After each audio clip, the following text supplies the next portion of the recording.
Really? Oh, yes. Tell me the history behind this recipe. They were pulling people out a manhole. And so I nicknamed him the Thinker. And he'd start again and burst out laughing again. He was the Joker. And my mother always talks about how wonderful he was with kids. And it's so nice to hear that because these are just things that I wouldn't have noticed, wouldn't have known. All right. Well, Nana, it's so good to have you back. Thanks again for having these conversations with me. We were just chatting a little bit, and we stopped because we wanted to save the conversation for the podcast. So I'm going to pick it right back up. You were telling me a little bit about the New York City blackout of 1965, where the entire city, I think, was without electricity for 13 hours. What do you remember from that? What was that like for your parents? Oh, wow. You're right. My mother was involved in that one as well. Well, I was home with my two older children. Joan must have been 5 or 6 and Paul either 3 or 4. And I got a telephone call from my husband. He was working at the hospital that was associated with Columbia University, and because he had a laboratory there. And I got a telephone call from him, I don't know, around 4:30, 5 o'clock, something like that, telling me that he had had an accident. He had twisted his ankle and had fainted. And so his ankle was still in pain, and he needed me to come and get him because he wasn't able to drive his car home. So I took my 2 children and brought them to my next door neighbor so that she could watch them while I went from Howard Beach, Queens to Manhattan, 125th Street. It was in Harlem. The hospital was in Harlem. And so I drove there, and I did. I had to get to the Triborough Bridge, and then get into Harlem and go up 125th Street to the hospital. And after I got off the bridge in Manhattan and I was driving, I noticed that some of the traffic lights weren't working. I didn't know why, but I thought that's strange, especially on a busy street like 125th in Manhattan. But I was only a few blocks away from the hospital, so I got to the hospital and parked my car and went in. And I said, I have come here to the blood lab. Dr. Borghese was working there and waiting for me to pick him up.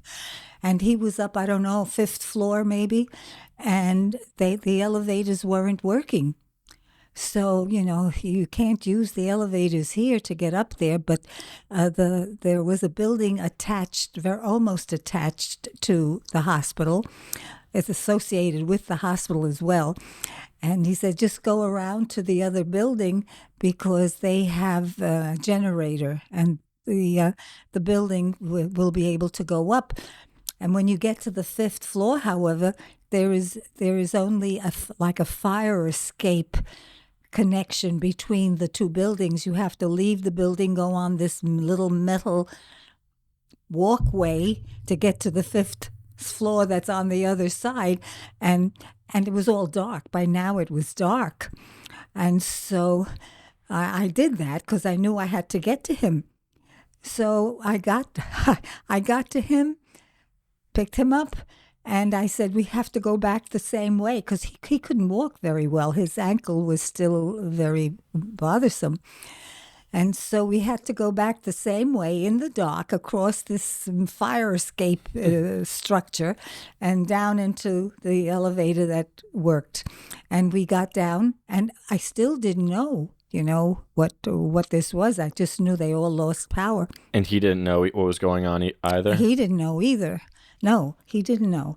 And so we went down, got to my car, and started back on 125th Street, which is, if you know Manhattan, it's a very wide street and very populated with people. And so it was interesting because now, although none of the lights were working at the street corners, but people had some person would get out into the middle of the street and direct traffic with a flashlight. And so I knew that this, whatever went out, whatever electricity went out, was not just the hospital building.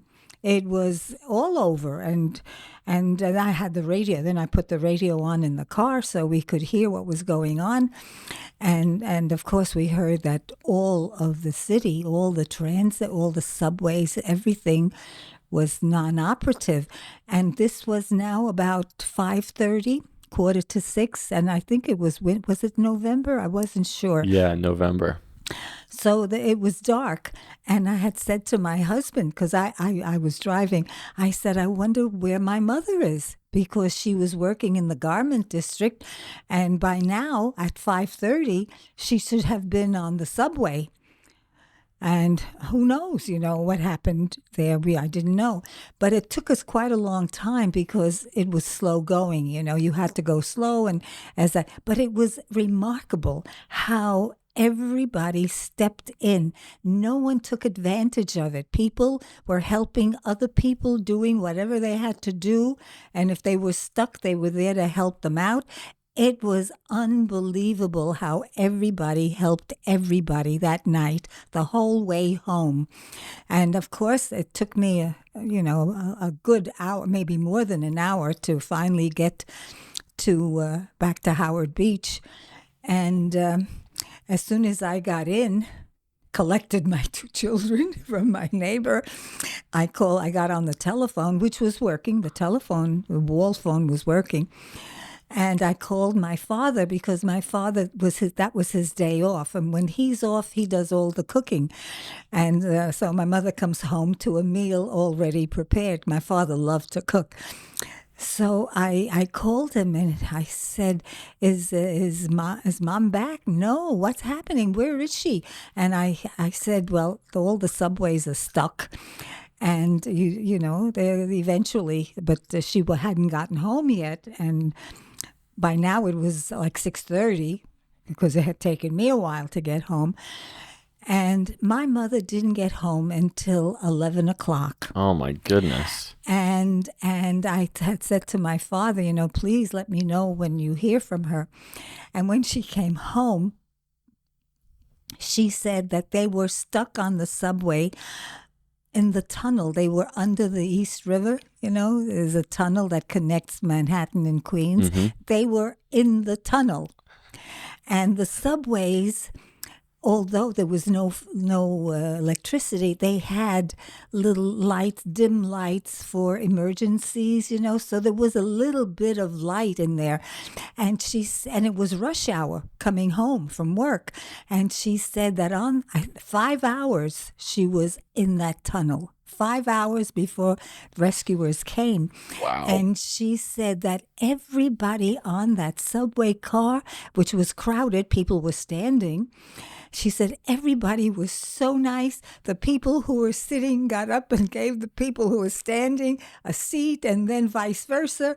And everybody was so nice to everybody else. And finally, I think a fireman, police, but I think she told me it was a fireman, entered into the subway car and led all the people out. And they had to walk. There's a little ledge on the tunnel, a little ledge above the tracks, in which everyone was helped up onto that ledge, and they had to walk to the nearest subway stop, which was obviously in Queens, because they were in the tunnel. They were in the East River. Yes, they were under the East River, so they were led, and it wasn't a stop. Wherever they walked to the nearest manhole, because they had opened up a manhole, and one by one, the people on the train were pulled up and onto the street. They were on a street. They weren't in a subway station. They were on the street. And my mother was figuring, how far she was and what were the street numbers. So she had a very good sense of direction. And once she saw where she was, she knew where she was. And she knew in which direction to start walking. And I'm guessing she was pretty far, right? Because she's going from somewhere land-based along the East River to Forest Hills, right? Well, her destination was Forest Hills, but when you get out and you're on the ground, you're on Long Island City somewhere. That's where the tunnel begins to go under. They walked out on the east side of the tunnel in Long Island City. They walked out in Long Island City. They left Manhattan. She left Manhattan. She was in the garment district working, and so then she said that she looked to see where the nearest main street was, and I think she got a lift. She didn't get on a bus. There were no buses running for a long time. The electricity was out a long time. Some cars were going by and were helping the people around, saying, where are you going? Queens Boulevard is very close to where the exit of the subway is in Long Island City. You can get onto Queens Boulevard fairly easily. And some of the cars would stop, and this car stopped and asked, where are you going? My mother said, I'm going up on Queens Boulevard to Forest Hills. We're going in that direction. We'll give you a lift from Long Island City up to Forest Hills on Queens Boulevard. And then they let her out, and she walked. It was 5 blocks then to get to where she lived. And it was 5 o'clock. I mean, it was 5 hours, but 11 o'clock when she got home. And she heard the coat that she was wearing was a winter coat, was a dark gold color. It was totally covered in black from the soot of the subway when they had to walk on that edging before they were pulled out over from the manhole. She had to get rid of the coat. It was just totally blackened from the walls. From walking underneath the East River? Exactly. Wow. So talk about people coming together in your situation with directing traffic when traffic lights were out, and even over to her situation with people helping out each other on the subway. And then how unbelievable is that they were pulling people out in the middle of the street with no traffic lights out a manhole in Long Island City. Yeah. And then she essentially hitchhiked home. I mean, yes. Pretty amazing. But everybody was, helping everybody else. That's nice to hear. I feel like New York kind of has that energy at times. I mean, there's been a handful of tragedies, or not that a blackout is necessarily a tragedy, but there's been a handful of other tragedies that have hit New York. And I feel as though you always hear about that city really coming together in a time of need.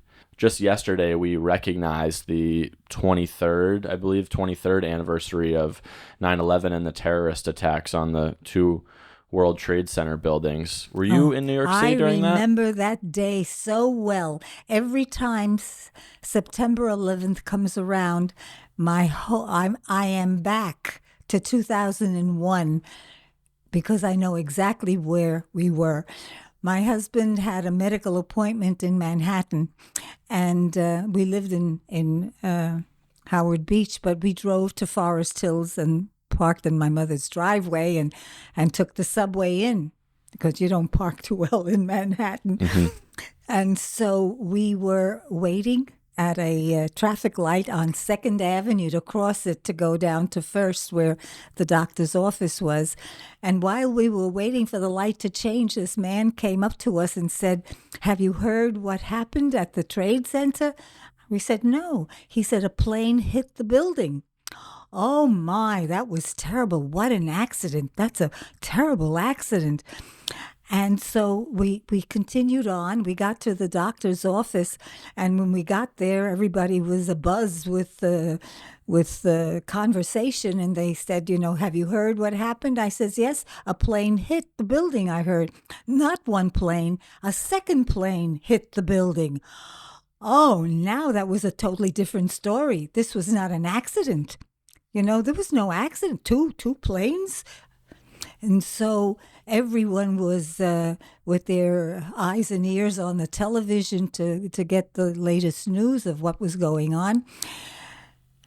Well, he had an appointment for 9:30, but we didn't leave that office till 12 o'clock because It wasn't the appointment took a very short time, but everybody was very much in shock and waiting to hear what the latest news was. And one of the things we heard was that all transportation had stopped in New York City. So that meant no subways, no buses. And here we were in Manhattan and had to get to Queens. We were about 2 blocks from the Queensboro Bridge. Queensboro Bridge is on First Avenue and or Second Avenue and 59th Street, and we were on 61st. So I said, well, we're going to walk. We'll walk. People had already started. We walked toward the bridge, and we saw people were already walking across who needed to get to Queens, and there was no public transportation. So we got to the bridge, and the bridge also, the street right along the bridge, but I saw a bus there because that's the last stop for buses, but this bus was there, and I saw that it was taking on passengers. So my husband went to the driver, and are you going across the bridge? He says, yes, we just got clearance that we can cross the bridge now.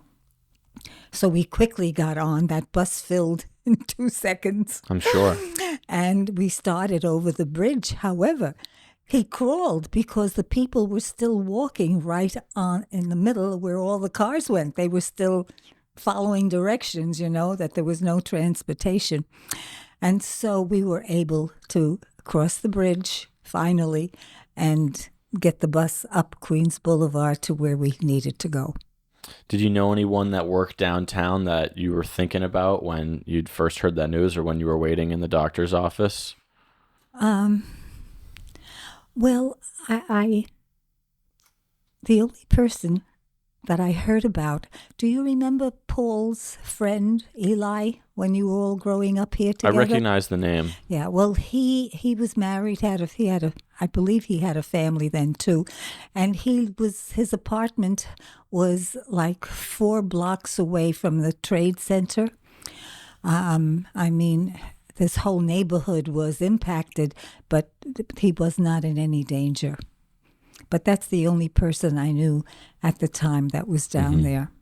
And what was it like to be in New York City following that day? What did it feel like in the next few days or weeks? So we were all tuned to the radio and TV to see what was going on. But I mean, we all know what happened, how the buildings collapsed and the rescue that went on and how many people died and how many heroes we had that day of going in and helping people at the risk of their own lives because the firemen, police were going in and then the buildings were collapsing right on them. It was a horrible, horrible situation, just horrible. And I think what brought it even closer to my mother and me is that my mother and I would go on occasion to the World Trade Center because underneath those buildings was a subway stop. And we would take the subway there and get out. And there were a couple of places that we would go on occasion. And so we knew the area, and we were in that basement building that collapsed on top of everything, We weren't there, obviously, that day, but we were familiar with the surroundings. So it was a very sad, sad, sad, sad time. Yeah, and how long did that last? I mean, just the physical damage I know took forever to clean up. I know there was cars that were just left on the street either because they were damaged in total or because the person that owned them wasn't there anymore. What was it like? Did people not go into the city for a while? What changed after that? I don't know how to answer that because I was in Howard Beach. My mother was in Forest Hills. And transportation came back to where it could be. So my mother in the garment district had no problem getting back to work. However, that whole area came to a stop for quite a long time. Do you remember feeling a change in the environment at school while teaching? Do you remember, were you sort of looked at for guidance by What year was this now? 2001? Oh, yes, yes. I had retired. You had retired. Okay. Yes. Yeah. Yeah. So I wasn't involved in that aspect anymore. But it's an unforgettable day for the world. Did you have any thought of coming to the Cape after that happened, to get away from the city for a while? Or no. You wanted to be in the city? Yes, and it's just, I could never go there. I have never seen the replacement. Lots of people go, it's a tourist attraction now, the way they rebuilt it and whatever they did. And I've read about it and I've seen pictures in the newspaper. I've never gone. I don't want to see the place that isn't there anymore.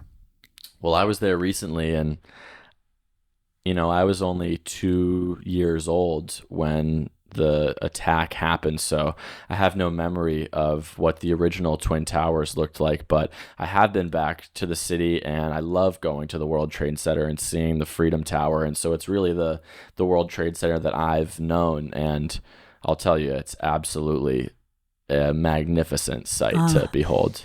Well, I'm glad to hear that, but that doesn't entice me to go and view it.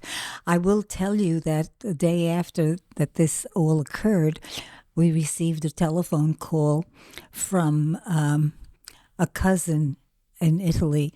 I don't know if you ever heard, I know you don't know them. Rosalia and her husband had come to visit us. They were on their honeymoon. This was a number of years before. And Tom and I had taken them to the restaurant on the top of that World Trade Center. And so when this happened, Rosalia's mother called me and said, and this is in Italy, and said, we heard of the terrible situation that happened, are you okay? Is everybody else all right? And so on. But they knew that was where they had dinner with us just a few months before, and now it doesn't exist anymore. Wow. I can't imagine what that feels like. Well, thank you for telling me that. I'm going to pivot away towards something a little bit more positive. Good. Good.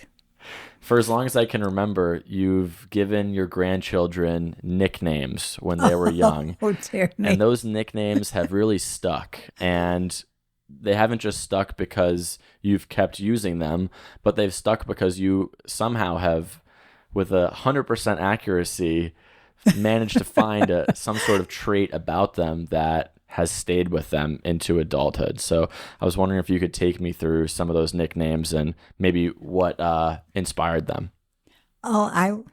It's unbelievable. I couldn't believe this. Well, we start with Jesse, because Jesse was the oldest. And when Jesse was 2 years old, he was very verbal, and he could express himself, I think, in a most unusual way in terms of the vocabulary that he had. And you talk to him and he would be talking to you almost like an adult. And I said, this boy, I said, he's a thinker. When you talk to him, he thinks things through and he answers you, and he's very, very capable verbally. And so I nicknamed him the thinker, because at such an early age, his brain was functioning so well. And then you came along, and as you grew up, you also were verbal, but you liked to tell stories. You would explain a situation in great detail. It wasn't just, I went to the store. No, I went to the store because I had to buy this, that, and the woman there said this and whatever. I mean, you tell a story. You wouldn't just say a quick answer to something. And so I nicknamed you the storyteller, because whenever anyone spoke to you, they got a very elongated answer. It was not quick and to the point. And then Gio came along, and Gio, when he was little, really, he wants to tell you something funny that happened, or someone told him a funny story, and I said, okay, well, tell us, tell us. And so he'd start to tell you and give you all the details. And when it came to the punchline, it made him laugh so hard that he could never tell us the punchline. So here we're waiting. He's laughing away, and we're just waiting for the punchline. And enough, Gio. So. And he'd start again and burst out laughing again. So, that's the Joker. He was the Joker. He was always telling you a story and finding it very hard to get to the point, but wanting so hard to make you laugh as hard as he laughed. So there came the Joker. So we have the thinker, the storyteller, and the Joker. And then Lucci came along. And Lucci was he liked to see everything nice and neat. And if there was a paper on the floor which he knew didn't belong there, he'd pick it up and put it in the garbage, and nobody had to tell him to do anything. If you took a newspaper and left it on the sofa, and that's not where you leave it, he would take it and put it to where it belonged. And the same thing, when something was out of place, it had to go back nice and neat to wherever it belonged. So I called him the organizer. And you all grew up, thank God, very beautifully. And to this day, I see that same quality. And other people do too. Other people do too. They see that same quality in each one of you. I do. I completely do. They're all so true. They're all so true. Especially Gio. He is the Joker. How is becoming a grandparent different than becoming a parent? There's no comparison. No comparison.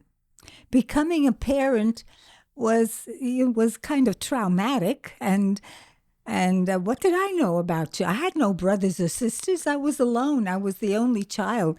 What do you do with a baby?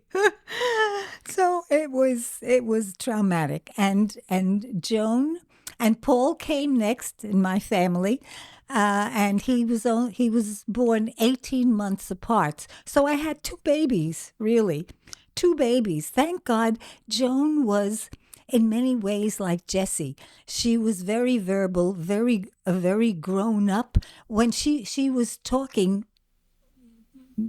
saying everything, she was very verbal when Paul was born, and so she was a year and a half. And so I now had a second child, and it wasn't easy, It wasn't easy with two little ones. So that was kind of traumatic. And then when Andrew was born, he was born 4.5 years after Paul. That was like having a toy. That was a toy now. That wasn't a trauma.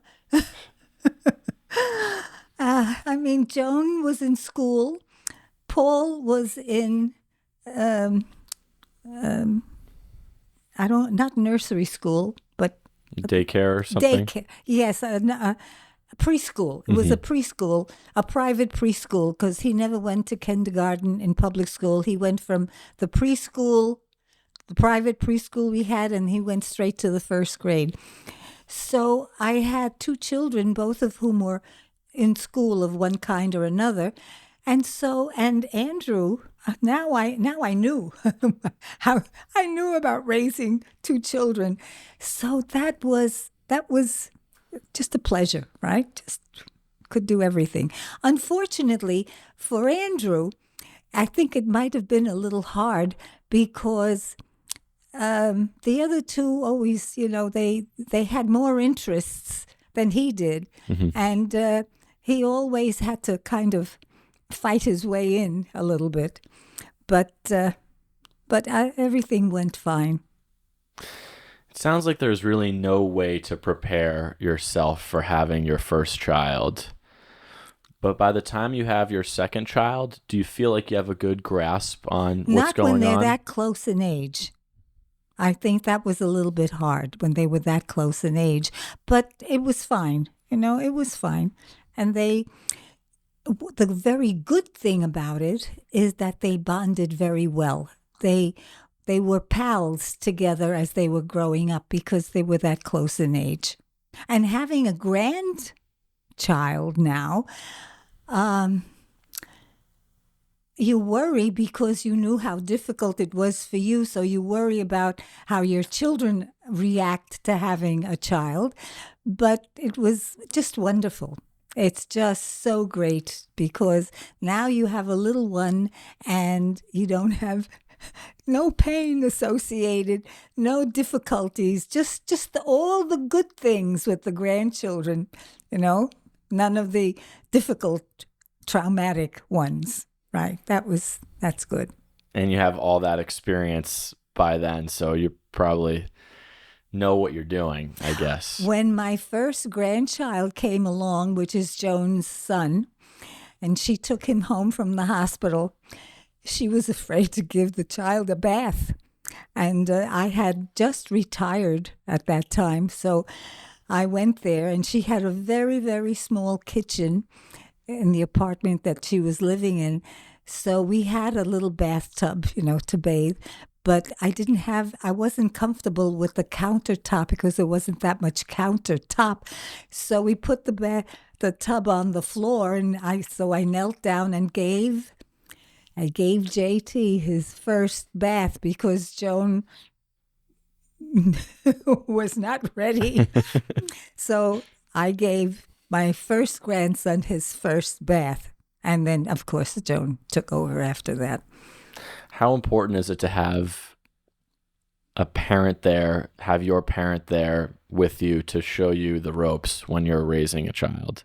I don't know if you want to say show you the ropes. I guess in some aspect it is that, but you're just not doing it alone, Mm-hmm. That's what it's very important to have somebody there when you're first dealing with a child, a new infant. Mm-hmm. Yes. And how was Grandpa when it came to being a father and also a grandfather? Great. Tom was wonderful with children, and he was an only child too, but his family was an extended family, and there were lots of cousins, first cousins, all of whom grew up very close together.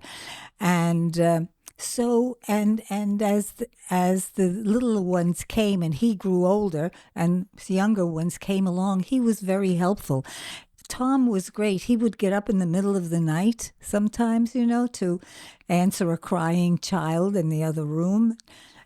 And he was very adept at holding infants and changing and whatever. He was very good at that and was a very big help for me. I feel like scientists are almost famous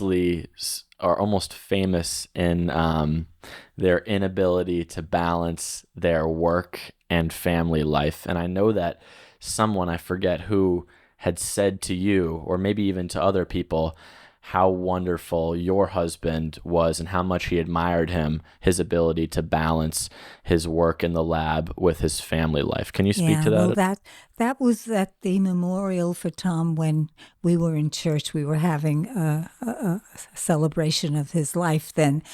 And the person who said that was in the church. He was one of the people who had come for this ceremony. And he was the current director of the MBL at that time, but he knew Tom very well because they were friends from a long time before he even became director, So he knew Tom very well. And so I did not know that at the time that he came up to the front of the church and talked about. This was a total surprise to me. It wasn't planned that I know about. And he said that Tom was one of the very few scientists he knew who was able to balance, as you said, balance his life. He said he was able not to devote his whole life to science, but to divide between his research and his family. And he admired him greatly for that. I was 5 years old when Grandpa passed away, and so my memories of him are not as strong as they could be, but I remember that he taught us chess. I remember especially that he taught Jesse to play chess. And I also remember that he called us pork chop and lamb chop. Do you know where that stems from, or is that just something that he made up? I didn't know that. Yeah. Which one did he call you? I don't know. I think maybe both. Maybe Jesse was pork chop and I was lamb chop. No, I'm not sure. I didn't know that. No. Yeah. And my mother always talks about how wonderful he was with kids. And it's so nice to hear that, because these are just things that I wouldn't have noticed, wouldn't have known. Well, he would read the stories and then he would make up the stories. So that if he took you for a walk, on the walk, he'd make up all these stories out of his head. And all children love Tom, especially his own grandchildren. But it was like the Pied Piper, all the kids would go to him. And so would the dogs. Dogs always went to Tom, and I couldn't understand that. And then one time I found out why. Why? Because he always had dog treats in his pocket. And whenever the dog came, right away, the dog would run to Tom.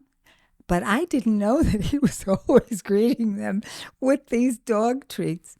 But as far as the kids and the grandchildren, the dog treats, they weren't dog treats. They were brand new, imaginary, from his own little big brain, making up all these fantastic stories. That's amazing. I recall one time, who was it? It was Evan. Mm-hmm. Evan, who was very quiet, didn't speak very much, but they live in Atlanta.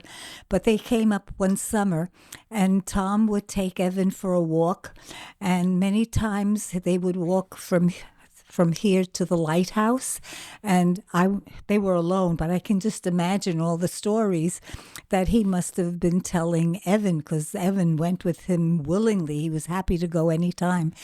And that was in the summertime. And that Christmas, Evan, through his parents, but Evan had picked out a Christmas ornament in the form of a lighthouse. And he said that was a special gift for Grandpa, because Grandpa always walked with him, telling him stories on the way to the lighthouse. Wow. I have to imagine that meant the world to Grandpa. Yeah. And you've talked before about how important in fact, I think we talked about it on this podcast, how important it is to spend time with your grandchildren, but to spend time with them one-on-one. And it sounds like Grandpa and you were both able to carve out your one-on-one time. Is that something that was just you both acknowledged was important? I never thought about it. It's just that it seemed a good thing to do. I didn't plan ahead or think, or I didn't give it much thought, but it developed almost naturally, and I appreciated the results of seeing something like that take place. Mm-hmm. I have a picture here on one of the tables. It's a snapshot that someone took of Grandpa and Jesse, and Jesse must have been about 5 or 6 years old, and they're walking down the road. So all you see is the backs. You see the back of Tom and the back of Jesse. And Jesse is, as I said, he's got shorts on, and he's got a T-shirt that's half in and half out of his shorts, and he's holding Grandpa's hand, and I thought it was so meaningful that here they are, these two kids, and he's, a little disheveled but happy, and all you see are the backs, But I have it framed because it's just such a meaningful picture, so typical of Grandpa walking down with one of his grandchildren. I know the photo very well. How did you come to the decision to name your kids? Is that something that you had strong beliefs about, or was that a joint effort? Well, there kind of is a little bone of contention there. Tom's family was very traditional in their lifestyle. My family was not. And I think this is only one aspect of differences in lots of things between people who come from the northern part of Italy and those who come from the southern part of Italy. And I think that my family didn't follow much in the way of traditions. Tom's family did. And one of the traditions was that when you marry, the first child is named after the father's father. The first male child is named after the father's father. The first female child is named after the father's mother. The second male child is named after the mother's father and the son. I mean, it's just until you're free to name with number 5, because the 1 to 4 is already preset. And I never knew this. I never grew up with this, and I didn't know this. And my mother-in-law, Joan, was my first child, and therefore, according to that tradition, had to be named after his mother. His mother's name was Josephine, and I didn't particularly want to name my daughter Josephine, and I don't know if my husband was too keen on it, but was it before or after? I don't remember. Must have been after, when they knew it was a girl. Apparently, my mother-in-law must have said to my husband that she was very willing to forego that tradition, except for this. She would give over that tradition if I named my daughter after some child in her sister's family that had died at the age of 3 or 4, and that child's name was Joanne. And she had passed away. I never met her. She died before I married Tom. Mm-hmm. And when my husband presented me with that option, and he was happy to go along with that, it's kind of hit me in the pit of my stomach. I didn't feel that I wanted my child to be named after someone who had died that's at the cursed. age of 4 or 5, or whatever. And I was a very avid reader of Jane Austen's books, and I liked the name Jane. And Jane was the heroine of Jane Eyre, which I loved, my favorite book of all time. And so I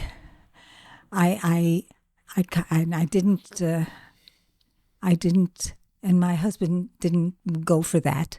So it was an impasse, and the baby was born. And the nursing staff at the hospital said after a day, because I was in the hospital a couple of days then, they said, "You have to name this baby. We have to give this baby an identity." And I just did not know what to do. I did not want Joanne. He did not want Jane. What am I going to do? What am I going to do? And so Mush them together. I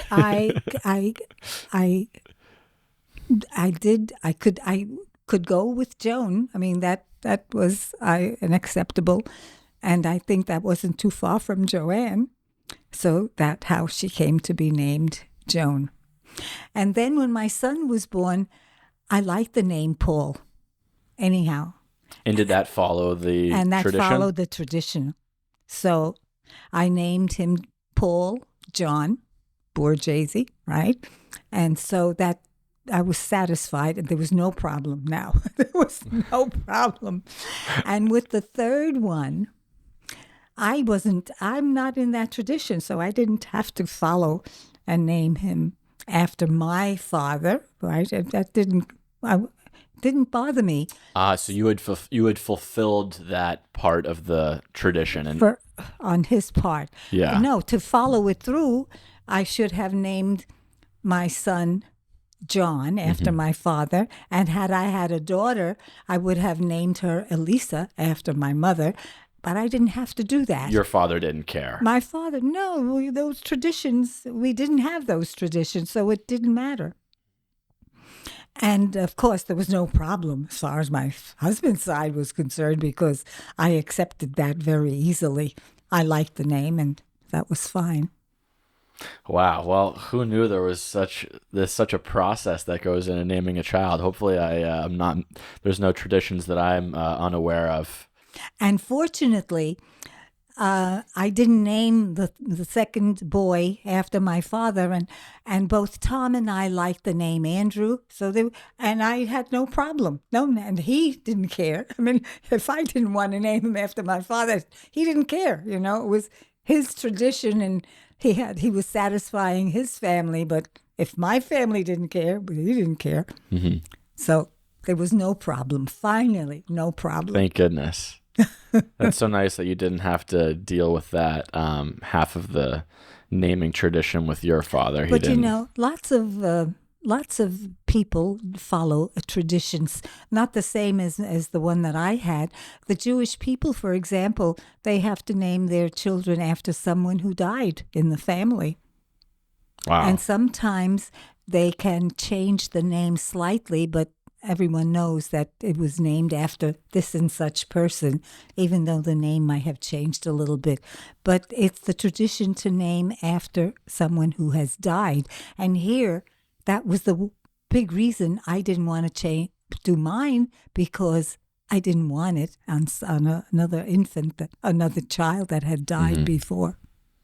You're fairly familiar with a lot of the Jewish customs. Didn't you spend a lot? Did you have Jewish neighbors? Why is it? Remind me that you're so familiar with the Jewish traditions and maybe the Jewish cuisine. Well, when we moved to Forest Hills, it was a very Jewish neighborhood. The street that we moved to was a brand new street. They had created it. And there were 4 houses on one side and 5 on the other. And that was the whole street. And we were, let me see, we had one Greek family, and all the others were Jewish except for us. So I grew up, I spent a lot of time with the people that I knew, who were of the Jewish faith as neighbors, and this was a brand new section. Everybody moved in. Everybody bought those houses. We were all there for the first tenants. We all were new to each other, and we all were friends with each other. So it was very easy to know all of your neighbors because we were all new at the same time. Yeah, and you weren't welcoming one new neighbor. Everyone was the new neighbor. When we moved into the house, the street wasn't even totally finished yet. I couldn't put my car in the garage because there was a curb but no street. You couldn't go over it until the street was done. Yes, so it was all new. But I had already... Had I started? No, I hadn't started teaching, but I did know the neighborhood and I did know the customs because I lived with these people, and they were wonderful. We all loved each other, really. We had a very good relationship with everyone. And then when I started teaching at Jamaica High School, the chair people were all mostly Jewish, and a lot of the faculty was Jewish because the community was predominantly, well, I wouldn't say predominantly, but it was a nice community, but heavily Jewish. And so the student body too. And when it was a Jewish holiday, you didn't have too many people around. I mean, Yom Kippur became a school holiday because nobody I think it became a school holiday. But I worked with teachers, and they were good friends, and I got to know so many of these traditions. And I think I told you in one of my sessions that when I wanted to remember something that was in Yiddish, it was in Yiddish, I would write it phonetically so that I could repeat it. It was an expression in Yiddish that I wanted to be able to pull up when I wanted to use it. And so I wrote it in phonetics so that you could sound it out. I don't know what I'm saying, but I can say it correctly because I could read back what the sounds were. Yiddish or Hebrew? Well, Hebrew is a religion. Yiddish is what a number of people in certain parts of the world lived. It's the colloquial language that so many people of the Jewish faith used Yiddish. It was especially in New York, you would hear a lot of Yiddish spoken. Hebrew is a very formal language, and I'm sure now Hebrew is very very commonly used among academic people, and certainly in religion as well. I see. And so in hanging out with your neighbors and sort of getting to mix and mash with each other's... Oh, please, we exchanged recipes. It was great. I loved it. And what can I say? I felt very much at home. Did you bring them your famous tomato sauce recipe? No, because I wasn't married at the time, and I didn't have that recipe. That came from my husband's side of the family. Really? Oh, yes. Tell me the history behind this recipe, because it's something I've grown up with, and our whole family loves it so much. Well, I mean, my family did make a tomato sauce, for pasta, but when we had pasta, it wasn't a meal. With Northern Italy, pasta was like soup. It was an appetizer? It was the first course of a dinner. Mm-hmm. And then it was followed by an entree of some kind of meat or a fish dish as your main meal. And we're just the three of us because I had no siblings. If my mother cooked a half a pound of pasta, we would have leftover. Because we had it like a bowl of soup, and then you had the rest.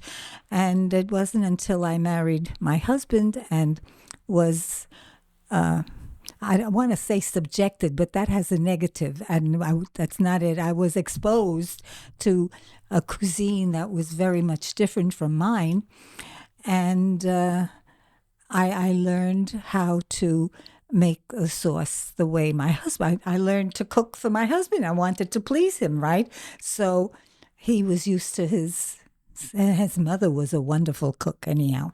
His mother was really a great cook. And so I started cooking a lot of dishes that he was used to. And my father was a very good cook also. And he liked a lot of the smoked fish, which is non-traditional in an Italian cuisine, but this is how I grew up, because when he was home, he would do the cooking. And he was very patient and would show me, My mother would go shopping, buy this, that, and the other, and come home and cook. I mean, I never got a lesson. I never got a lesson with my mother. But with my father, he would wait for me to come home from school on his day off, and then we'd go shopping, and he'd show me how to buy this or how to buy that, and this is what you look for and whatever. So I learned a lot of cooking, basically, from my father. And when the first time that Tom came to dinner at my house, I was just dating him. I wasn't married. And my father did the cooking because he had his day off. We started out with appetizers that were totally unfamiliar to my husband. And my father liked smoked fish, and he liked lox, and he liked liver, chopped. I mean, he liked a lot of things that were not normally considered as part of what you call Italian dishes. And my husband told me a good time later he thought he was in a Jewish home from the meal that he got that my father cooked. Really? And he would know because he grew up in the Lower East Side with a lot of Italian and Jewish people, right? Yes. Interesting. Yes. So he must have seen that more Jewish style cooking and said, she's the one. Yeah. No, I don't know about that because some of the things my father would make were gourmet dishes that Tom never had, and I don't think he ever cared for. My father sometimes would make frog's legs, Frog's legs? Frog's legs. We had always fish when he was home, and lobsters. He loved lobsters and clams and whatever. That's why today, when everybody goes out for dinner, it's a big deal to have a lobster dinner. Not a big deal for me.